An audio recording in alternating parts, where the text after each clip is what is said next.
টুক দিয়েছেন কিন্তু আমাদের, একটা প্রেম, দ্বিতীয় ভালোবাসা। ঠাকুর বলছেন যে তুমি তাকে ভালোবাসো। আর আমি কেমন করে বুঝবো যে আমি এই ভালোবাসার পথে চলেছি, তাকে ভালোবাসার পথে, তার মতন করে তার ভালোবাসার পথে? ঠাকুর বলছেন যে পরমপিতাকে ভালোবাসলে তার আশিস ধারা তোমার চোখ, মুখ, নাক, কান, চলা বলা সবটার মধ্যে দিয়ে এমন একটা দ্যুতি বিচ্ছুরিত করবে যে তুমি যার সংস্পর্শে আসবে সেই তোমার প্রতি মুগ্ধ ও সহানুভূতি সম্পন্ন হয়ে সার্থক বোধ করবে। কিন্তু এই ভালোবাসার পথে যখন আমি নিজের আত্মপ্রচার করি, তখনই আমি বুঝবো যে আমি ঠাকুরের হয়েই উঠিনি। প্রথম পাদান, প্রথম স্টেপই আমি নিতে পারিনি। আমরা বলি না যে জীবজগৎ জীবন কারণ, করুণাময় স্বামী, তোমার দয়ায় লোভেছি জনম, সকলই পেয়েছি আমি।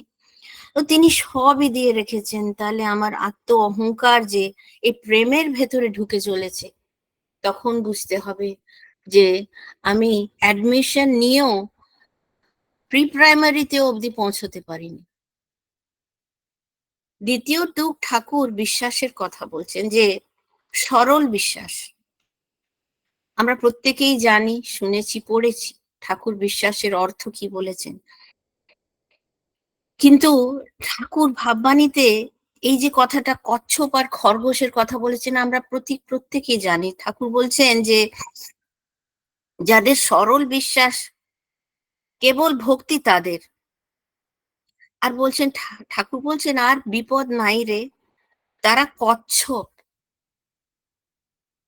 ওই জ্ঞানী খরগোশ হয়তো এগিয়ে যেতে পারে, কিন্তু জ্ঞানের অহংকারে ঘুমিয়ে পড়ে।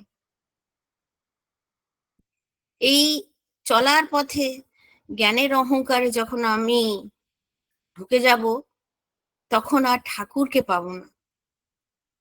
এই যে ভালোবাসা, এই ভালোবাসার একটি ছোট্ট উদাহরণ, আমার কত উদাহরণ আছে, কিন্তু আমরা একটি ছোট্ট কাহিনী সবাই শুনেছি, তবে শুনতে খুব ভালো লাগে, তাই আর একবার আপনাদের সামনে ধরবার চেষ্টা করছি। যে শ্রীরাম যখন বনে ঘুরে বেড়াচ্ছেন, মা সীতাকে খুঁজে পাচ্ছেন না, কোথায় সীতা, কোথায় সীতা, খুঁজে বেড়াচ্ছেন, ঘুরছেন, ঘুরতে ঘুরতে ঘুরতে ঘুরতে তার পিপাসা পেয়েছে।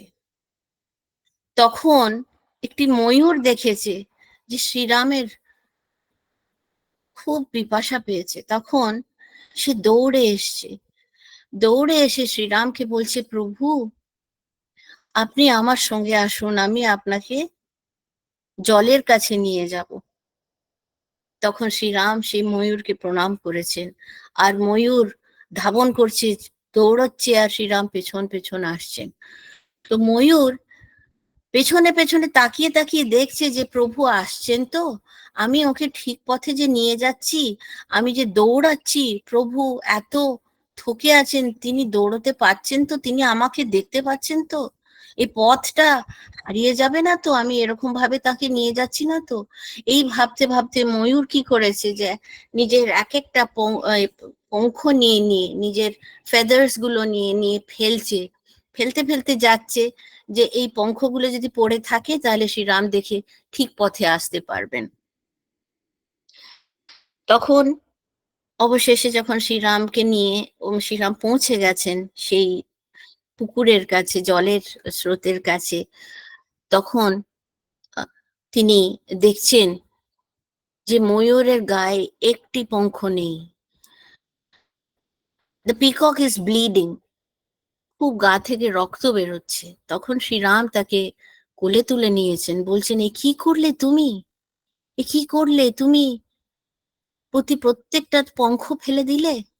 তখন বলল, প্রভু আমি দৌড়ে এসছি, কারণ আমি চাইছিলাম যে যত তাড়াতাড়ি পারি জলের কাছে আপনাকে নিয়ে চলি। তবে এত জোরে আমি দৌড়েছি যে আমি আমার ভয় হচ্ছিল যে আপনি পথ না হারিয়ে যান। এটুকুও কি আমি করতে পারবো না আপনার জন্যে? সে যখন শেষ নিঃশ্বাস নিচ্ছে, তখন প্রভু তাকে বুকে তুলে নিয়েছেন, কোল থেকে বুকে তুলে নিয়েছেন। বুকে তুলে নিয়ে বলছেন যে আমি এই পরের জন্মে যখন আসব, তোমার এই পঙ্খ আমি নিজের মাথায় ধারণ করব। আর সেই হিসেবেই যখন উনি শ্রীকৃষ্ণ হয়ে এলেন, আমরা প্রত্যেকে জানি। তো ঠাকুর যে এই ভালোবাসার কথাটা বলেছেন, এই ভালোবাসাতে কিন্তু ঠাকুর একটা কথা বলেছেন, কিচ্ছু চাননি, সব দিয়ে দিয়েছেন আমাকে, আপনাকে, আমাদের প্রতি প্রত্যেকে। কিন্তু একটি কথা বলেছেন, যে শুধু আমায় ভালোবাস। আর এই পৃথিবী নায়কে আমরা সবাই জানি, বারবার এগুলো পড়ি, দেখি। ঠাকুর বলছেন যে যারা পিতা মাতাকে প্রিয় পরম হতে বেশি ভালোবাসে, তারা তার উপযুক্ত নয় কো।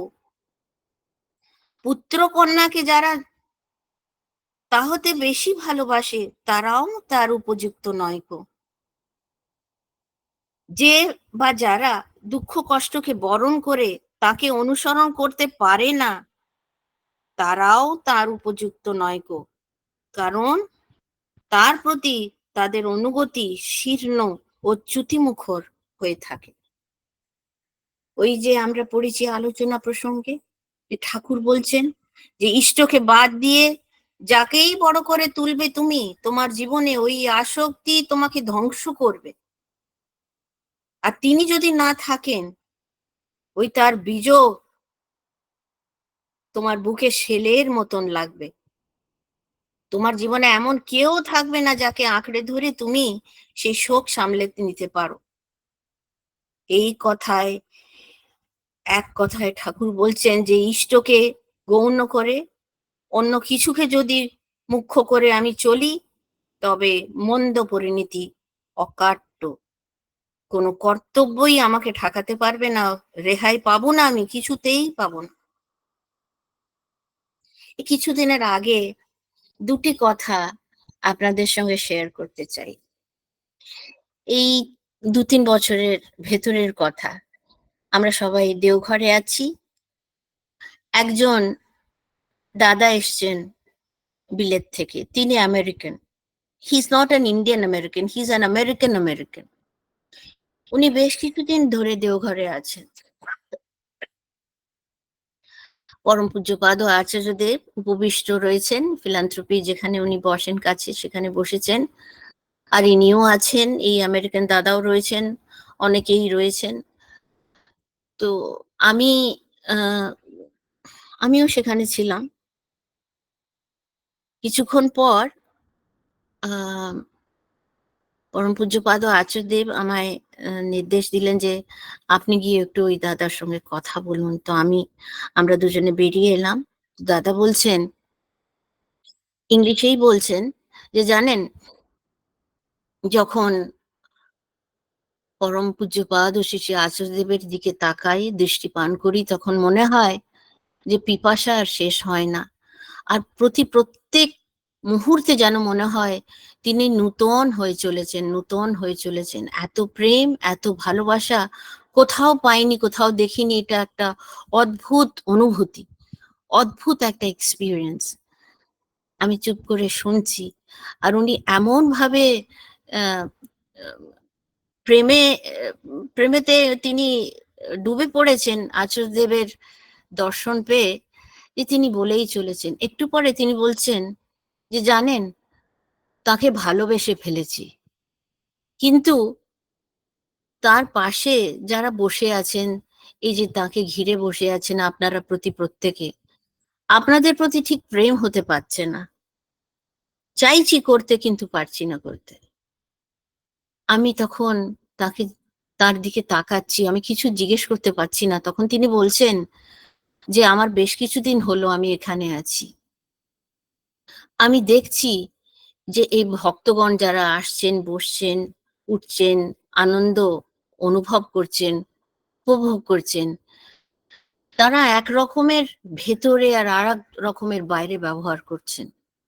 একে অপরের নিন্দা করছেন, একে অপরের সমালোচনা করছেন, একে অপরের প্রতি যে ভালোবাসাটা, যেটা যে যে কথাটা আচার্যদেব বসে সমানে বলে চলেছেন, সেটা কিন্তু এদের ভেতর আমি দেখতে পাচ্ছি না। আমি চুপ হয়ে রইলাম। মনটা খুব খারাপ হয়ে গেল। মনে হলো it's a reflection on me. সেদিন বিকেলবেলা পরম পূজনীয় অবিন্দা হঠাৎ করে, আমি দাদার নাম বলব না, এই আমেরিকান দাদার নাম হয়তো আপনারা অনেকেই জানেন। তাকে বললেন যে, "আসুন তো আমরা একটু গল্প করব।"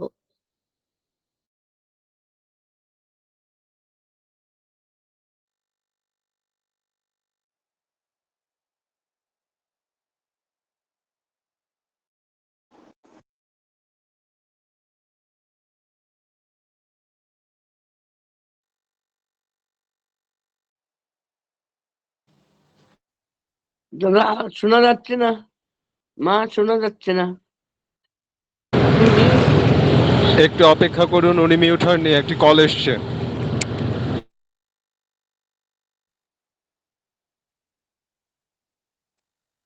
আপনারা আমায় শুনতে পাচ্ছেন?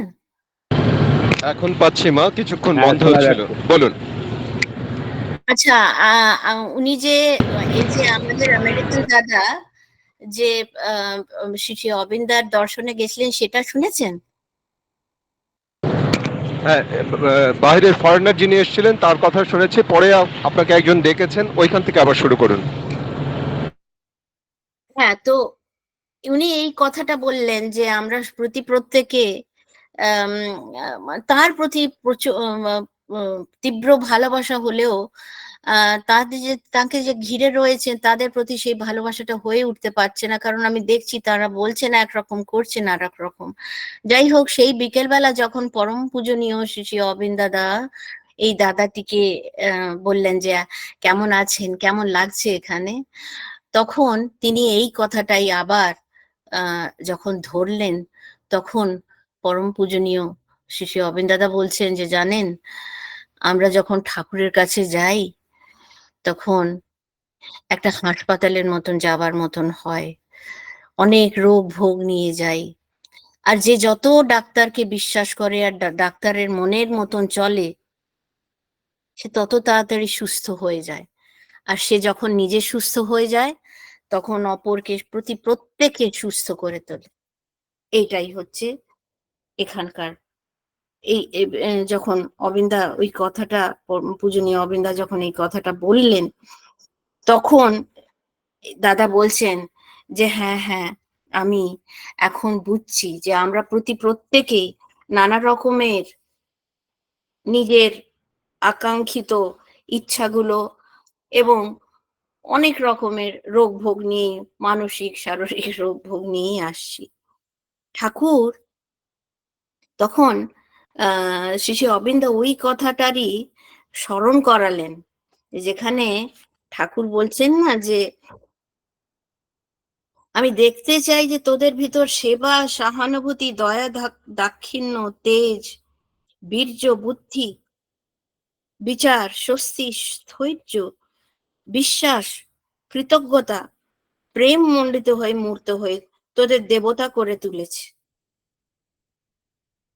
এবং তোদের বুকে কত অন্যায়, কত নিরাশ্রয়, কত অলস, কত অকৃত্য কার্যের লোকেরা স্থান পেয়ে আশার জীবনে উদ্দীপ্ত হয়ে ধন্য হয়ে উঠেছে।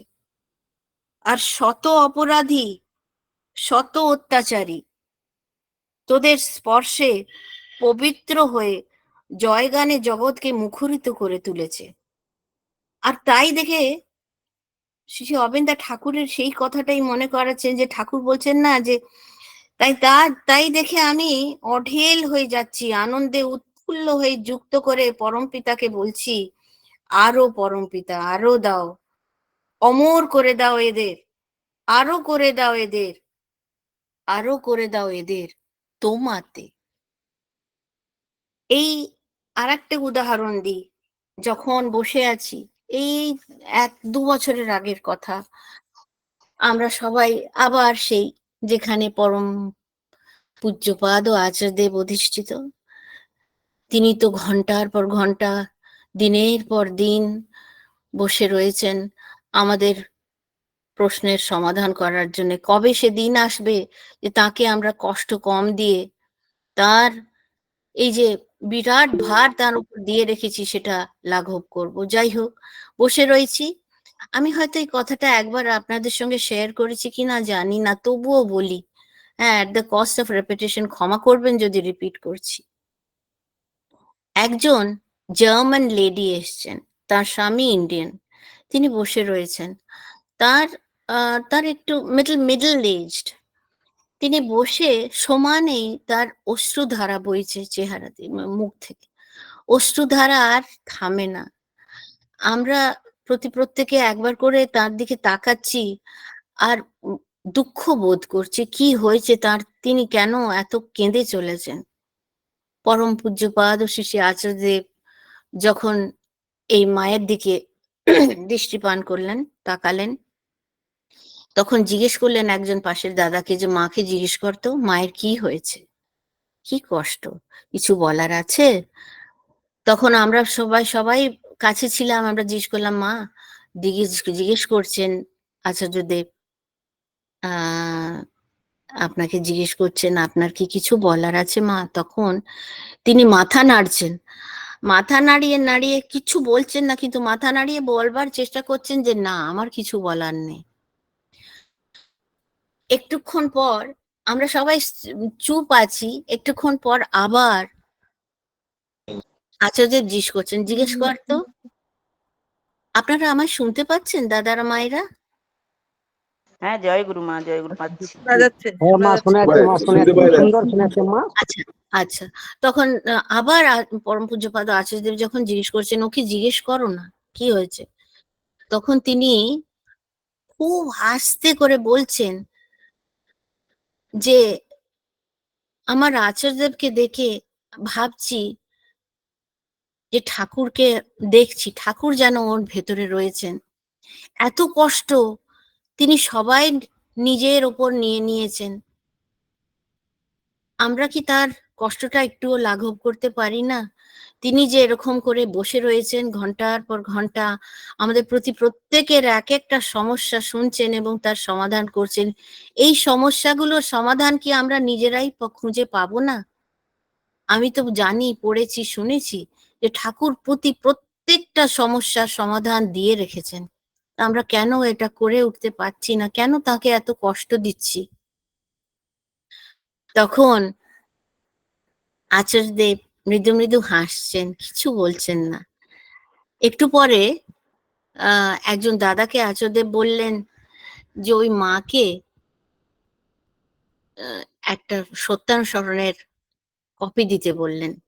কোন ভাষায় না, একজন দাদাকে দেখে পরে আমরা জানতে পারলাম যে তাকে বলেছিলেন রাশিয়ান ভাষায়, রাশিয়ানেতে সত্যানুসরণ দিতে। সে দাদা গিয়ে রাশিয়ানে লেখা সত্যানুসরণ এনে মায়ের হাতে দিল।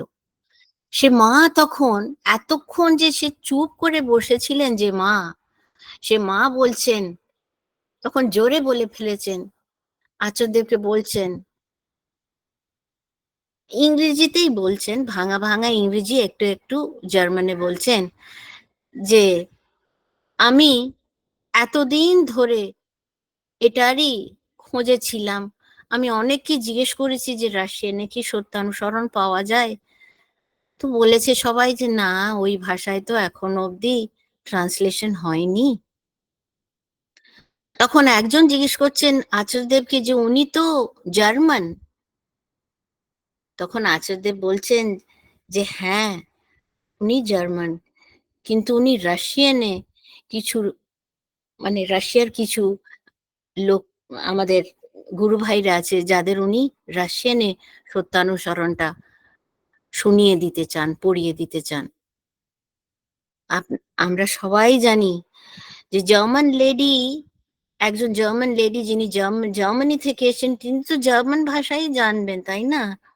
তার তো রাশিয়ান জানার কথা নয়। কিন্তু এই ভক্তিমতী মা, এই জার্মান লেডি, তিনি সমস্ত ইউরোপ ঘুরে বেড়ান সত্যানুসরণ নিয়ে। প্রত্যেকটা ইউরোপিয়ান কান্ট্রিতে গিয়ে সেখানকার সে ভাষায় যে সত্যানুসরণ ট্রান্সলেটেড হয়েছে সেগুলো পড়ে পড়ে শোনান। তিনি নিজে হাতে স্প্যানিশেও সত্যানুসরণ লিখেছেন এবং তার অনুমতি পেয়েছেন দেওঘর থেকে। এবং রাশিয়ানে তিনি লিখতে পারেননি, তার কারণ তার রাশিয়ানটা সেরকম খুব একটা ভালো নয়। যেমন আমার খারাপ বাংলা, যেমন করে আমি আপনাদের সঙ্গে কথা বলছি, ক্ষমা করবেন, তেমনি তেমনি তার রাশিয়ান। তাই জন্য কিন্তু তিনি পড়তে পারেন রাশিয়ান। তাই জন্যেই যখন, কারণ আচার্যদেব তো আমরা জানি তিনি কে, কিন্তু সব জানেন। সে মায়ের হাতে যখন রাশিয়ান সত্যানুসরণ সে পেয়ে গেল, পরবর্তীকালে শুনলাম যে মা ট্রেন ধরে ধরে, বাস ধরে ধরে, নিজের গাড়ি ড্রাইভ করে করে তিনি অনেক জায়গায় গিয়ে সেই রাশিয়ানেতে সত্যানুসরণে অমৃতবাণী, পরম প্রেমময়, পরম দয়ালু শ্রীহস্ত লিখিত এই সত্যানুসরণের অমূল্য বাণী, যেটা last word in this universe, সেটা বিতরণ করেছেন। সেটা আবার সেই কিছু মাস পর যখন তিনি এসেছিলেন, তখন পরম পূজ্যপাদ আচার্যদেব তো সবই জানেন, তিনি এটা শুনে খুব আনন্দ পেয়েছিলেন, খুব আনন্দ পেয়েছিলেন। তো এই যে স্বার্থ আমার যদি তুমি শুধু কোনো প্রয়োজন স্বার্থ নয়, ভর দুনিয়ায় যা হোক না হোক, তোমার অতৃপ্তি করি যে ভয়, তোমার তৃপ্তির স্বস্তি পোষণ, বিশ্বে তোমার জয়গান, তাই যেন হয় সাধনা, তাই যেন হয় এক আমার অভিযান। এই পথে চলতে চলতে আবার সেই কথা মনে পড়ছিল, সেই আমেরিকান দাদার, যে তিনি বলছিলেন না যে আমরা বসে একে অপরের, হয়তো আমরা রয়েছি, সবাই সাথে রয়েছি, কিন্তু কেউ কারোর পাশে নেই। আচার্যদেব যে বলেন না, সব সময় পরম পূজ্যপাদ আচার্যদেব যে বলছেন না, যে আনন্দ উপভোগ করাটা শুধু শেষ কাজ নয়, প্রত্যেকের পাশে কি আমি দাঁড়িয়ে রয়েছি সেটা আমার দেখতে হবে। যে এই যে ডিপি ওয়ার্কস এর আজকে প্রসঙ্গটা এসছে, এই ডিপি ওয়ার্কস এই জন্য এসছে যে আমি আমার গুরু ভাই, গুরু মা, গুরু দাদা, গুরু বোনেদের খবরই রাখিনি। যদি খবর রাখতাম, যদি তাদের পাশে দাঁড়াতাম, যদি তাদের দুঃখে সুখে তাদের পাশে থাকতাম, তার হাত ধরে তাদের সঙ্গে যদি চলতাম, তাহলে আজ এই ডিপি ওয়ার্কস এর কি দরকার হতো।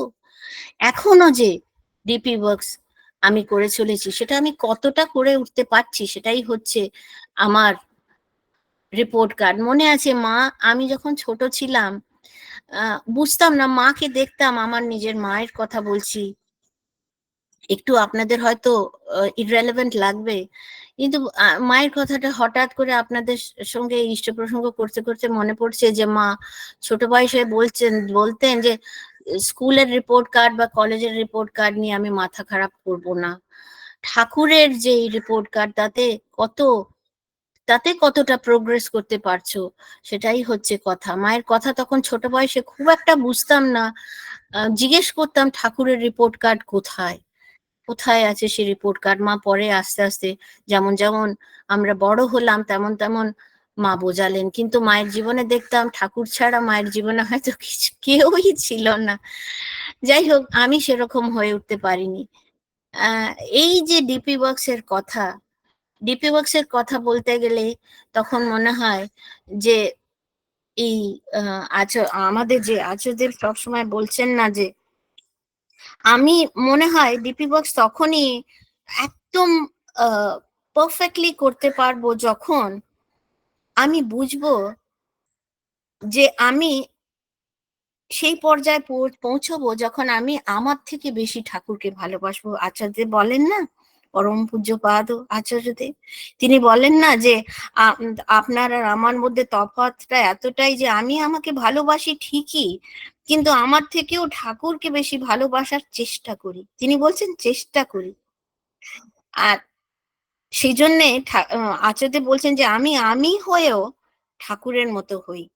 তো এই যে ভালোবাসাটা, এই যে ঠাকুরকে নিজের জীবনে গৌণ করে চলা, এই যে পার্মানেন্ট চাকরিতে তার থাকা, এই যে তাকে বলা যে ঠাকুর এই যে আমি নিজের বৃত্তি প্রবৃত্তি নিয়ে এলাম, নিজেই নিজের খারাপ করলাম, নিজের এনার্জিটাকে ড্রেন করলাম। যতবার তার থেকে বিচ্যুতি হলো, মেমোরি লস হলো, ঠাকুর থেকে 1 মিলি সেকেন্ড সরে গেলেও সেখানেই তো একটা মেমোরি লস হচ্ছে, সেখানেই তো স্মৃতি বাহিনী চেতনায় আমার বাধা পড়ছে, তাই না? তাই জন্যে এই কথাটা সবসময় আমাকে মনে রাখতে হবে যে এই চলার পথে, এই চলার পথে যে আমি চলছি, এই যে একটা অ্যাটেনশন স্প্যানের লস হচ্ছে, যে অ্যাটেনশনটা যে ঠাকুরের প্রতি রয়েছে, অ্যাটাচমেন্ট যে ঠাকুরের প্রতি রয়েছে, সেটা যে মুহূর্তে 1 মিলি সেকেন্ডের জন্যও আমার বিচ্যুতি তার থেকে হচ্ছে, তখনই আমি বিচ্যুত হয়ে পড়ছি। আমার জীবনে আমি তখন সংকট সমস্যা নিজেই আমন্ত্রিত করছি। আর যদি এই বিচ্যুতি অচ্যুত ভাবে যদি ঠাকুরকে ভালোবাসতে পারি, এই নিরবিচ্ছিন্ন এরকম মেমোরি লস থেকে সরে গিয়ে, টেম্পোরারি এই লস গুলো থেকে সরে গিয়ে পার্মানেন্টলি যদি ঠাকুরের হয়ে উঠতে পারি, কেমন করে হব? আমি যদি নিজেকে রিক্তই না করি, ভরে রেখেছি নিজেকে নানা রকমের বৃত্তি প্রবৃত্তিকে নিয়ে, প্রত্যেককে জাজ করে চলেছি, এ এমন সে তেমন, এ আমার মনের মতন নয়, সে আমার মনের মতন নয়, আমি সবাইকে নিজের মনের মতন করে চলবার চেষ্টা করছি। ঠাকুরের কথা একবারও ভেবে দেখছি না যে এই অবস্থায় যদি এই এই এই ক্ষণে ঠাকুর কেমন চান যে আমি কেমন ভাবে চলি। নিজেকে যদি রিক্ত না করব, যে মুহূর্তে নিজেকে রিক্ত করব, সেই মুহূর্তেই তো পূর্ণ হব। এই যে পরম পূজ্যপাদ শ্রী শ্রী আচার্যদেব বলেন এবং শ্রী শ্রী অবিন্দাও বলেন যে নিজেকে রিক্ত না করলে পূর্ণতা কোথা থেকে ঠাকুর ঢেলে দেবেন, ঝিরেই তো দিয়েছেন। মানে ওভার স্পেলিং, ওভার স্প্লার্জিং হয়ে গেছে, এত তিনি দিয়ে রেখেছেন, এত তিনি দিয়ে রেখেছেন। তার থেকে বেছে নিয়ে চলার পথে যদি আমি এটা ঠিক করি যে না, যাই হয়ে যাক না কেন, আমার ভালো লাগুক না ভালো লাগুক, প্রত্যেকটা যে মুহূর্ত আমি বেঁচে আছি, সে প্রত্যেকটা মুহূর্তে আমি ঠাকুরের সঙ্গে আছি, ঠাকুরের সঙ্গে মিলনের আকুতিতে আছি। ঠাকুরের তিনি যে আমায় ধরে রেখেছেন, আমি কিন্তু ধরেই রেখেছেন আমাদের সকলকে, তাকে এক মুহূর্তের জন্য ত্যাগ করব না। এই মিলনের যে আকুলতা নিয়ে কিছুতেই ত্যাগ করিও না, যে ঠাকুর বলেছেন তাহা হইলে বিরহের ব্যথা মধুর হইবে না। প্রত্যেকটা মুহূর্তে যদি এটা ভাবি যে আকুলতা রয়েছে তোমার সঙ্গে মিলনের, আর সেই মিলনের সেই মিলি সেকেন্ডে তোমার সঙ্গে বিরহের যে ব্যথার মাধুর্য, সেটা অনুভব করতে করতে তুমি যেমন চেয়েছো তেমন ভাবে চলবো, তুমি যেমন ভাবে চেয়েছো তেমন ভাবে করবো, সেটা যদি আমি প্রত্যেকটা লহমা মনে রাখতে পারি, তবেই তো আমি ঠাকুরের হয়েছি। না তো আমি এখানে এসে ইষ্ট প্রসঙ্গ করে হয়তো মনে করলাম যে আজকে ঠাকুরকে খুশি করলাম, এই মুহূর্তে হয়তো এই কথাগুলো বলছি, ঠাকুর খুশি হচ্ছেন। আর জীবনের প্রত্যেকটা লহমায় কি আমি ঠাকুরকে খুশি করতে পারছি? জীবনের তো ওই একটাই সাধনা, ইষ্ট প্রাপ্তি তো আমাদের তখনই হবে যখন আমি আমার ইষ্টকে আমি খুশি করতে পারবো, তাকে আনন্দ দিতে পারবো, তার শ্রীমুখে সেই ভুবন ভুলানা হাসি প্রত্যেকটা লহমা আনতে পারবো। তাই জন্য যে এই ডিপি বক্সে তো আমাদের প্রত্যেকের অনেক অনেক লার্নিং এক্সারসাইজ একটা আগে, এবার শেষ করছি মা, শেষ করছি যে আচার্যের যে বলছেন যে প্রত্যেকটা ব্রাশটিতে এরকম ভাবে ছড়িয়ে পড়া, প্রত্যেকটা ব্যক্তির দুয়ারে দুয়ারে পৌঁছানো, সেটাই হচ্ছে আমাদের কাজ। আসুন আমরা প্রত্যেকে ঠাকুরের পরম প্রেমময় পরম দয়ালে শ্রীপাদপদ প্রার্থনা জানাই যে আমরা প্রত্যেকে এরকম তার মনের মতন হয়ে উঠি। সবাই খুব ভালো থাকবেন, নিজের পরিবার পরিবেশকে নিয়ে ভালো থাকবেন। জয় গুরু, বন্দে পুরুষোত্তম। জয় গুরু মা। অপূর্ব, অসাধারণ। আসলে আমি বলতেই চাইনি, কি বলবো। আপনার আলোচনা শুনে আমরা প্রত্যেকেই অভিভূত, আমরা আপ্লুত। অম্লান দা রাস্তায় আছেন, তাই উনি মেসেজ করলেন যে পারবেন না। যাই হোক, কি বলবো, যে আমাদের বৃত্তি প্রবৃত্তি গুলোকে কি করে নিয়ন্ত্রিত করে কি করে আমরা ঠাকুরের মানুষ হব, তার আলোচনা আপনি সুন্দরভাবে করলেন। অনেকগুলো উদাহরণ দিলেন যে আমরা সমৃদ্ধ হলাম, রিক্ত হলো না হলে আমরা পূর্ণতা পাবো না। অপূর্ব আলোচনা মা, খুব ভালো থাকবেন।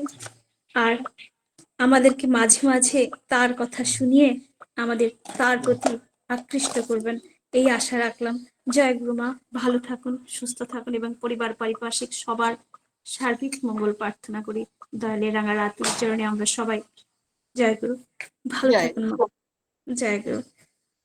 এখন পরবর্তী ইষ্ট প্রসঙ্গ করবেন শ্রদ্ধেয় দেবপ্রসাদ ব্যানার্জি দা। জয় গুরু দাদা।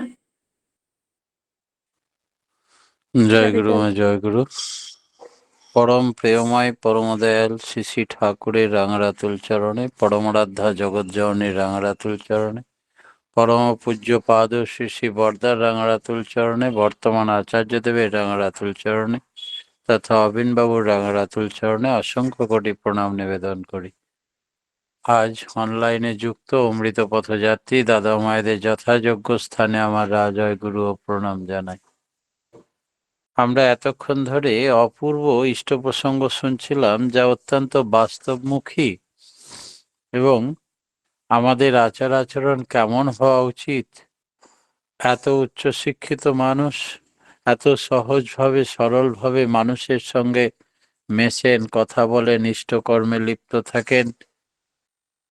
সমস্ত ঘটনা তিনি নিজে বলছিলেন, মনে হচ্ছিল এ পথে বলা যেন শেষ না হয়। এবং এত সুন্দর বললেন, এরপরে আর কিছুই বলার বাকি থাকে না। শ্রী শ্রী ঠাকুর আমাদের জীবনে এক বিস্ময়, যা আমরা কখনো আশা করতে পারিনি। তেমন এক মহাপুরুষের দীক্ষা আমরা পেয়েছি। শ্রী শ্রী ঠাকুর নিজে মুখে নিজের আত্মপরিচয় ব্যক্ত করলেন 12ই সেপ্টেম্বর 1967 সাল। বড় দালানের হলঘরে সকাল 6টায় বসে আছেন। সেখানে আছেন পূজ্যপাদ বরদা এবং দেবীপ্রসাদ মুখার্জি, প্রফুল্ল দাসদা, আরো ভক্তগণ। হঠাৎ ঠাকুর বলে উঠলেন, অনুকূল সদাবিভু পদ্মনাভ মনপ্রভু। 3বার বললেন কথাটা। আচার্যদেব শ্রী শ্রী বরদা বললেন, কথাটা লিখে রাখ। জগৎ সংসার ছেড়ে যাওয়ার মুহূর্তে, অর্থাৎ 1969 সালে তিনি ধরাধাম ছেড়ে চলে গেছেন নিজ স্থানে। তিনি লীলায় বিরাজমান, সশরীরে আর ছিলেন না। তাঁর লীলার কোনো অবসান নেই, তিনি সর্বত্র সদাই বিরাজমান, কিন্তু এই নশ্বর দেহ ছেড়ে গেছিলেন। এটাই ছিল তার আত্মপরিচয়। তিনি বললেন, অনুকূল সদা বিভু পদ্মনাভ মনপ্রভু। আমরা এই ঘটনা বাস্তবে দেখেছিলাম। আমাদের এক ভক্ত দেখেছিলেন ঠাকুরের নাভিদেশ থেকে ব্রহ্মা বিষ্ণু মহেশ্বর সৃষ্টি সেখানেই লয় হয়ে যাচ্ছে। তার সমস্ত প্রশ্নের নিরসন হয়েছিল। ঠাকুর নিজ মুখে তা প্রকাশও করেছিলেন। শ্রী শ্রী ঠাকুর 1964 সালে দুমকায় অবস্থান করছেন। সেখানে additional district commissioner ADC mister Ahmed Sufi, তিনি সুফি সম্প্রদায়ের মানুষ যারা একেশ্বরবাদে বিশ্বাসী। শ্রী শ্রী ঠাকুর দর্শনে এসেছেন। হজরত রসুলের অনুভূতির সঙ্গে মেরাজ কথাটা নিয়ে তিনি কথা তুললেন। মিস্টার আহমেদ বললেন, সুফি সম্প্রদায় মেরাজে বিশ্বাস করে। এই মেরাজ সম্বন্ধে যদি কিছু কথা বলেন। সশরীরে হজরত খোদার কাছে গিয়েছিলেন, তার বাণী শুনেছিলেন। যদিও কেউ কেউ বলেন মেরাজের ঘটনাটা অসম্ভব, এটা শুধুই একটা রূপক।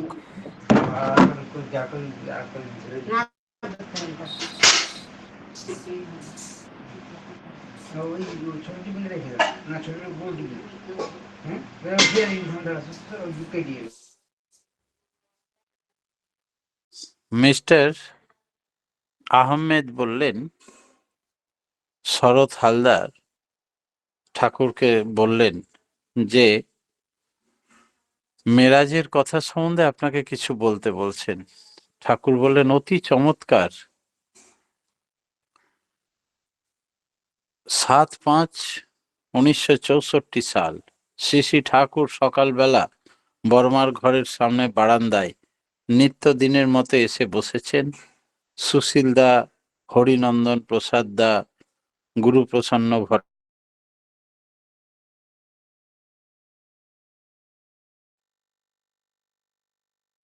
দাদা মিউট হয়ে গেলেন, দাদা মিউট হয়ে গেলেন। আচ্ছা আচ্ছা। 7/5/1964 সালে সব ভক্তরা সমবেত হয়ে বসে আছেন। ঠাকুরকে মেরাজ সম্বন্ধে কথা উঠলেই ঠাকুর বললেন যে মক্কা থেকে জেরুজালেম আমি গেছিলাম, সেই রাস্তা ছিল প্রশস্ত, ছিল না এবড়ো খেবড়ো পাড়াগাঁয়ের রাস্তার মতো। আর সেই রাস্তা তিনি দেখালেন হাত দিয়ে। আর সেই অশ্বত্থ গাছের সামনে দিয়ে একটা রাস্তা চলে গেছে, বড় খোকার বাড়ি যাওয়ার রাস্তার মতো। আর হাঁটতে হাঁটতে চলে গেলেন। ঈশ্বর চিন্তায় মগ্ন হয়ে খোদা খোদা বলে চলে যাচ্ছিলাম।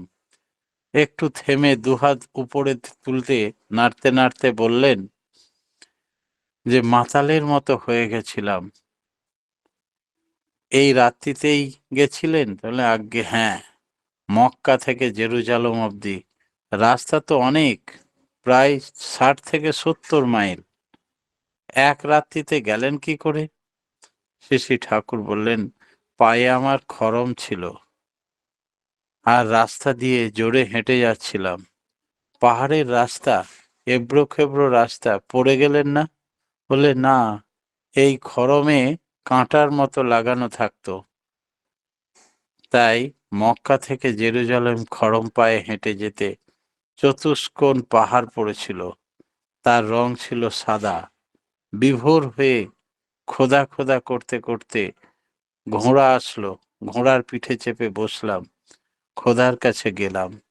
ওই পাথরে তখন প্রথম দিকে বসলাম, ঘোড়া ছিল না, পরে ঘোড়ার আবির্ভাব হলো। এই ঘোড়াই হচ্ছে জিব্রাইল। সুরত চলে আকাশমে, ধাম ধাম নিরক্ষত চলে, পাবে নিজ ঘর আশা। পাথরের একটা ক্রমাগতি আছে। ওখানে জেরুজালেম মন্দিরে পাথরের উপরে বসলেন, খোদার সান্নিধ্য লাভ করলেন, আবার ফিরে এলেন। ঠাকুর বললেন, হ্যাঁ, এই যে এলাম গেলাম, খোদার সান্নিধ্য লাভ করলাম, আবার এলাম। এই পাথরের উপর সর্বক্ষণ বসা হজরতের এই উচ্চ ঊর্ধ্বচারণকেই সাধু মহাজনরা মেরাজ বলে থাকেন। তিনি খোদার সান্নিধ্য লাভ করলেন, খোদার নির্দেশগুলি তার অন্তরে উদ্ভাসিত হয়ে উঠল, আর তাই তিনি দুনিয়ার প্রত্যেকটি মানুষকে দিয়ে গেলেন। এই মেরাজ তার অনেকবার হয়েছে। তিনি একাই মক্কা কাবা মন্দির হতে জেরুজালেমের মন্দির গেছিলেন। এই জিব্রাইল বা বোরাক একই জিনিস, ঈশ্বর দূত। শ্রী ঠাকুর বললেন, খরম পায়ে খোদা খোদা করে দুহাত তুলে যখন টলতে টলতে মাতালের মতো গেছিলাম ঈশ্বর প্রেমে বিভোর হয়ে, তখন আমি ওই বারান্দায় বসেছিলাম খাতা কলম নিয়ে। বারবার মনে হচ্ছিল, ঠাকুর খরম দিয়ে যদি যায় তাহলে সেই খরমটা কিরকম। কাবা মন্দিরের চত্বর থেকে জেরুজালেম মন্দির অনেকটা রাস্তা। ঠাকুর তখন বলেছিলেন, এই খরম সেই খরম নয় মণি। এখানে পার্বত্য দেশে চলার জন্য এক রকমের পাদুকা পাওয়া যায়, সেই খরমের পায়ে নিচের ধারে কাঁটার মতো থাকে, যাতে খুব দ্রুত চলা যায়, পা পিছলে যায় না। ঠাকুরের যেন নিজের এই অনুভূতি, নবী হজরত রসুলের সঙ্গে তার দর্শন, এবং সেই দিন তিনি নিজে মুখে তা ব্যক্ত করলেন মেরাজ সম্বন্ধে কথা বলতে বলতে। তাই শ্রী শ্রী ঠাকুরের আসল আত্মপরিচয় কি? তিনি যে সব, রাম, কৃষ্ণ, বুদ্ধ, যিশু, মোহাম্মদ রসুল, শ্রীরামকৃষ্ণ, শ্রী চৈতন্য ঠাকুর অনুকূল। তিনি এক কথায় সব। মেরাজে প্রাপ্ত নানান নির্দেশের ভিত্তি করে পরবর্তীতে কোরআনে লেখা হয়েছিল। ঠাকুরের মতে মেরাজ হলো দৈবিক ভাবানুভূতি, অলৌকিক কিছু নয়। 1959 সালে 11ই ডিসেম্বর সন্ধে 6টার সময় তিনি মেরাজ সম্বন্ধে অনেক ঐতিহাসিক বাণী লিখলেন, যা জীবনদীপ্তি বইয়ে পাওয়া যাবে। শ্রী শ্রী ঠাকুর আমাদের মাঝে এসছেন, আমাদিকে নিজে মুখে আবার ব্যক্ত করলেন। 1950-60 সালের মতো হবে, সন্ধেবেলায় বসেছিলেন নিভৃত নিকেতনে, নাটমণ্ডপের মাঝামাঝি জায়গায়। নিভৃত নিকেতন পার্লার তখনও তৈরি হয়নি। সেই মাঠে জ্যোৎস্নার রাত, হালকা হালকা বাতাস বইছে, পরম শান্তির বাতাবরণ। অনেক ভক্তরা বসে আছেন, কথা বলছেন। শ্রী শ্রী ঠাকুর হাসতে হাসতে বললেন স্বচ্ছন্দ ভঙ্গিমায়, আমি যখন এই দয়াল ধাম, জ্যোতিষ্কলোক, দিব্যলোক ভেদ করে পৃথিবীতে আসছিলাম তোমাদের কাছে, আলোর মধ্যে দিয়ে নেমে আসছিলাম, দেখছিলাম জ্যোতির্ময় নানান দেবদেবী পথের দুপাশে দাঁড়িয়ে হাত জোর করে নারায়ণ পড়া বেদা, নারায়ণ পরক্ষরা বলে আমাকে অভিবাদন জানাচ্ছিল। তার সমস্ত অভিবাদন, আমন্ত্রণ উপেক্ষা করে আমি মাতৃজঠরে এসে প্রবেশ করলাম শুধু তোমাদেরই জন্য। এই হচ্ছে তার দিব্য আবির্ভাব। শ্রী শ্রী ঠাকুরকে একবার শ্রী রামরঞ্জন চ্যাটার্জি সস্ত্রীক আশ্রমে এসছেন 1964 সালে। তিনি বলছেন, পুরুষোত্তমের লক্ষণ কি? শ্রী শ্রী ঠাকুর বললেন, অ্যাবনর্মালি নর্মাল, অস্বাভাবিক হয়েও স্বাভাবিক, ওয়াইজলি ফুলিশ, জ্ঞানী হয়েও মূর্খ, আর গর্জাসলি সিম্পল, জাঁকজমকপূর্ণ হয়েও সহজ সরল, এবং ফুলফিলার অফ ইন্ডিভিজুয়াল ক্যারেক্টারিস্টিক্স, বৈশিষ্ট্যপালী, প্রত্যেকের বৈশিষ্ট্য অনুযায়ী। এই হচ্ছে পুরুষোত্তমের লক্ষণ। রবার্ট ক্যামিংদা বলেছিলেন যে ঠাকুর দীক্ষা নিলে কি হয়? ঠাকুর বলেছিলেন, আচার্যের নিষ্ঠা নিপুণ অনুরাগ নিয়ে দীক্ষা নিলে মানুষ দক্ষ হয়ে ওঠে, আচার্যই ইষ্ট। প্রীতি উচ্ছল সম্বর্ধনা নিয়ে ধৃতি আর কৃতি দুটি দীপ্ত হয়ে ওঠে, সাথে সাথে মানুষের সংহতি দক্ষতা বেড়ে যায়। দীক্ষা বাড়ানোর যেমন দরকার, তেমনি যজমান পরিচর্যা করা দরকার। ডিপি ওয়ার্কের কথা ঠাকুর কবে থেকে বলেছেন। তাতে এক আদর্শ প্রাণতার সৃষ্টি হয়, সংহতি বেড়ে যায়, সবাই খুশিতে থাকে। তাই ইষ্টকে কেমন করে চিনব? শ্রী শ্রী ঠাকুর বললেন, সাক্ষাৎ সঞ্জয়তে শ্রদ্ধা, শ্রদ্ধা দৃষ্টি শুদ্ধতা, দৃষ্টি শুদ্ধতার হি বিশ্বাস, বিশ্বাসাৎ নির্বিচারতা, নির্বিচারাৎ ভবেৎ প্রেম, প্রেমশ্চাত্ম সমর্পণম। অর্থাৎ সঙ্গ করতে করতে শ্রদ্ধা আসে, শ্রদ্ধা থেকে দৃষ্টি শুদ্ধি হয়, দৃষ্টি শুদ্ধি থেকে আসে বিশ্বাস, বিশ্বাস থেকে আসে নির্বিচারতা, নির্বিচারতা থেকে আসে প্রেম, প্রেম থেকে আসে আত্মসমর্পণ। প্রত্যেকটি মানব জীবনে সেই জন্য আচার্য সঙ্গ এত প্রয়োজন, আর ডিপি ওয়ার্কের এত গুরুত্ব। পরম প্রেমময় শ্রী শ্রী ঠাকুরের রাঙারাতুল চরণে প্রত্যেকের সার্বিক কল্যাণ প্রার্থনা জানিয়ে আমার ক্ষুদ্র বক্তব্য এখানে শেষ করলাম। জয় গুরু। জয় গুরু দাদা, খুব সুন্দর আপনি আলোচনা করলেন। তিনি যুগ পুরুষোত্তম, তিনি বিভিন্ন যুগে বিভিন্ন রূপে তিনি এসেছেন, তা তিনি নিজে মুখে ব্যক্ত করেছেন। তার আলোচনা আপনি খুব সুন্দরভাবে আলোচনা করলেন এবং পুরুষোত্তমের লক্ষণ কি তাও আলোচনা করলেন। আর আচার্য সঙ্গ কেন করতে হয় তার আলোচনা করে আমাদের সমৃদ্ধ করলেন। জয় গুরু দাদা, খুব সুন্দর আলোচনা। পরমপিতা রাঙা রাতুল চরণে আপনার সার্বিক মঙ্গল প্রার্থনা করি।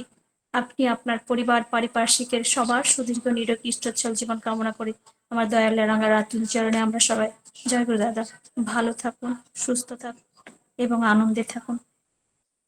এখন আমাদের সৎসঙ্গের শেষ পর্যায়ে আমরা এসে উপনীত হয়েছি। এখন আমাদের ধ্বনি প্রতিধ্বনি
বক্তা, ইষ্ট প্রসঙ্গ করার মানুষ, তিনি প্রথম চয়েস করেন এবং সেটা বর্তমানে বাস্তবে রূপায়িত হয়।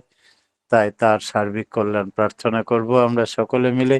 সপরিবার সপরিবেশ দীর্ঘায়ু নিরোগ জীবন লাভ করুন, ইষ্ট প্রাণোচ্ছল জীবনে অধিকারী হয়ে তার সেবায় যুক্ত থাকুন সারাটি জীবন, এই কাতর প্রার্থনা।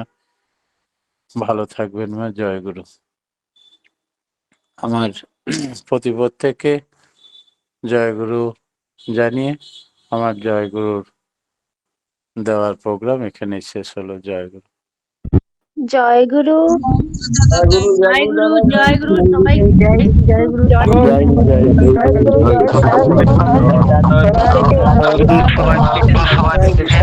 জয় গুরু।